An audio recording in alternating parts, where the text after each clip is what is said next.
Just an update to my regular viewers. Due to commitments, I am not able to maintain this channel as frequently as in the past for this week. So do bear with the slower output in videos.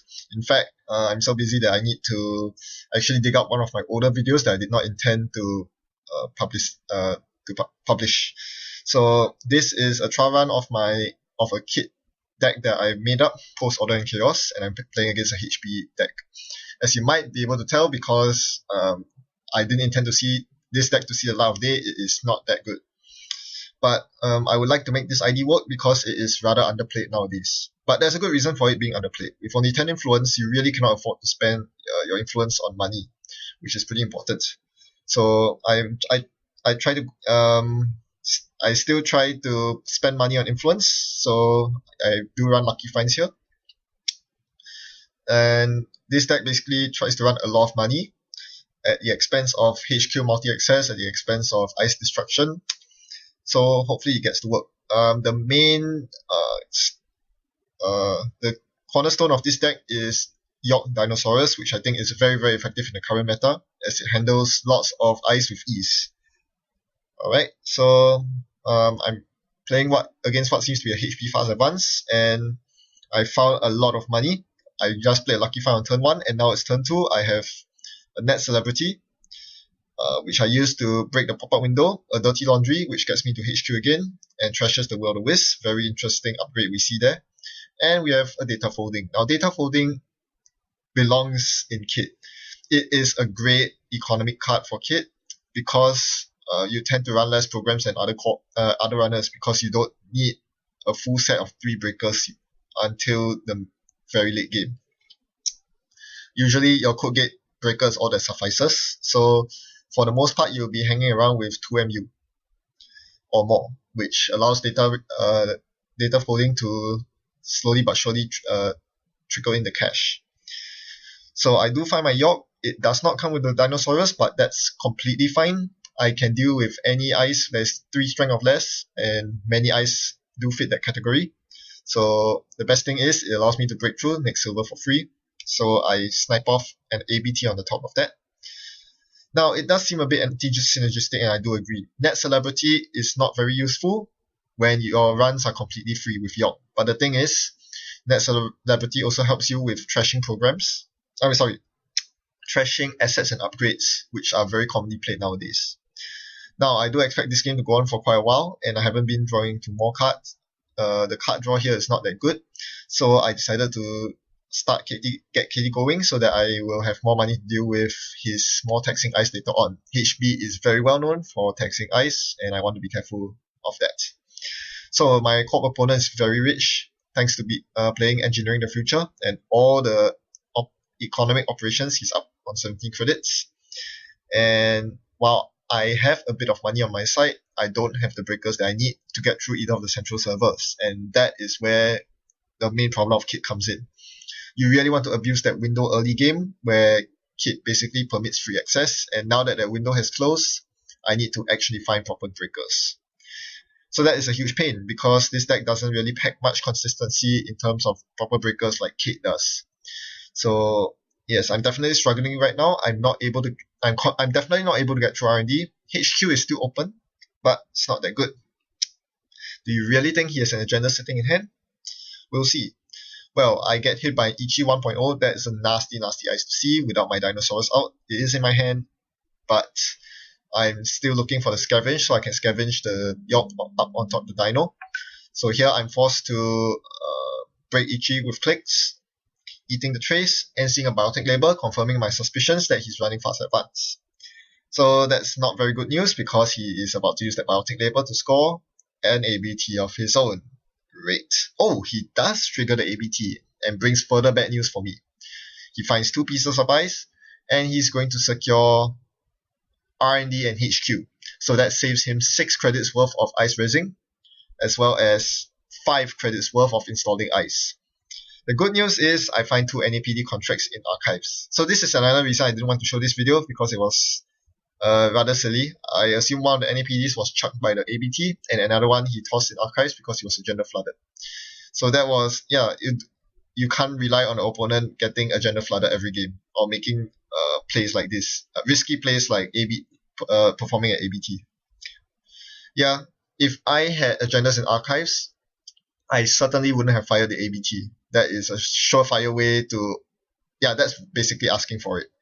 So even though liberating both NAPDs came at a huge credit cost, I'm completely fine because my economy is roaring and KD Jones is being loaded up to its fullest.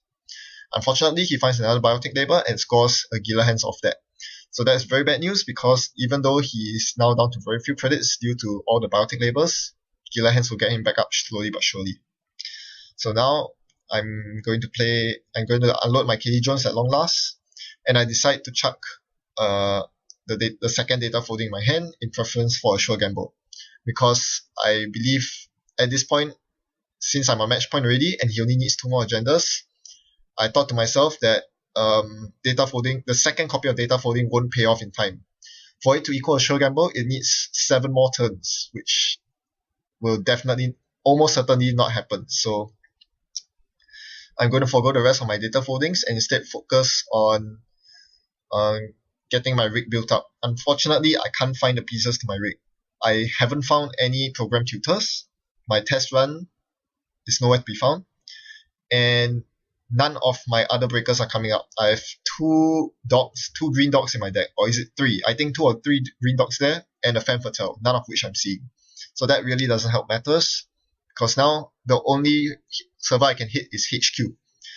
And even then I'll have to click through the Ichi. So I have a lot of money, all the money in the world, but what use is that when I can't get through end the run subroutines. So yes, this is the big weakness of Kit.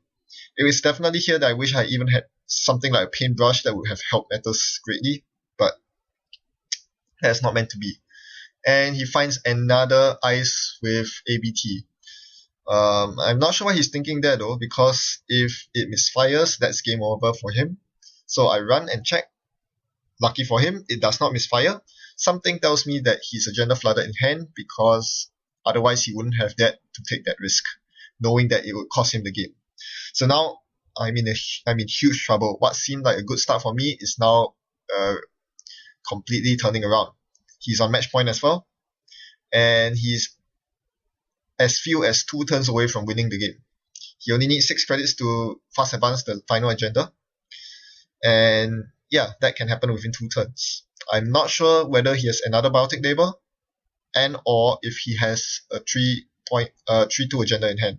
But yeah, I need to find out. Okay, he does retrieve a biotic labor in hand, so now I definitely have good reason to be worried. I need to find a way to get into any of his servers this turn. So here I take a long time to think about what I should do.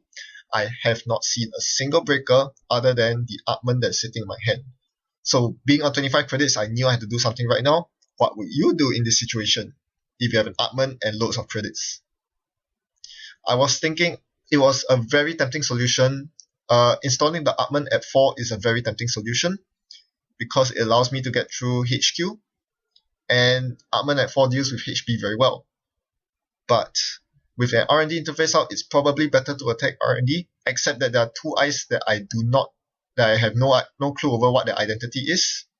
And if I do attack R&D, it is mandatory for me to install Artman at 1 to get past the final next silver, which leaves me vulnerable to anything he throws at me on the middle 2 eyes. So I knew I couldn't go for R&D. HQ was my only hope. I installed the Artman 4 on R&D and broke through HQ. Thankfully, I don't have to eat any subroutines at all. The York takes care of the Architect, and all the other eyes are taken care of by the Artman 4, and I do find the Vitruvius for the win. So yeah, that was very lucky on my part, but on the same token, but balanced out by the fact that I couldn't for the life of me find any of my other breakers, despite the number of them I'm running along with my tutors.